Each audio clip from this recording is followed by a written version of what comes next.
Now, I don't work on a ton of sewing machines, but this thing in this green box was too beautiful to refuse. I gotta show it to you. This is an Elna Supermatic.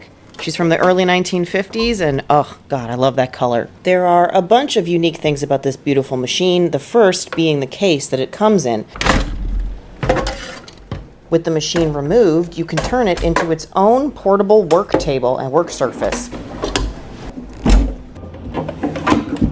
And just like that, you have a table for the machine that comes with it. And my favorite part about these machines goes right in here. This is a special little mechanism that you put stitch discs into. What is a stitch disc? It is something I have 3D printed to replace. The originals are not with this machine. But I'm gonna show you at the end, once I get this thing working, what these magic little discs do. The next unique part of this machine is this part here, which is its answer to a foot pedal. If you've used a more contemporary machine, you'll be more familiar with a foot pedal that you press kind of like a car pedal, whereas this leg pedal looks very different, but functions much the same way. So what you're going to do is you're going to have your little release here, and then using the side of your knee, you press that way, away from your body. Depending how far you press, controls the speed. Now this machine is old, but it shouldn't sound like this when it goes.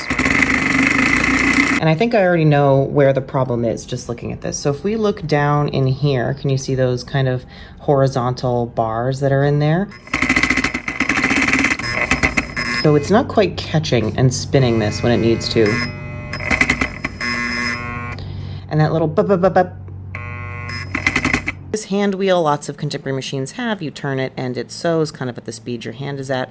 But once I take it off, I'll show you how it's different. So there's no belt here. Instead, this thing uses what's called a tension wheel or a friction wheel, which is this guy right here. So this is a rubber wheel. It's quite hard now. I mean, it's probably the original from the 50s, but I can still feel a little bit of give. Now this friction wheel, as it turns when you're pushing on the leg pedal, is hitting the bottom lip here, and this is what is driving the wheel because it's pressed up against that lip there.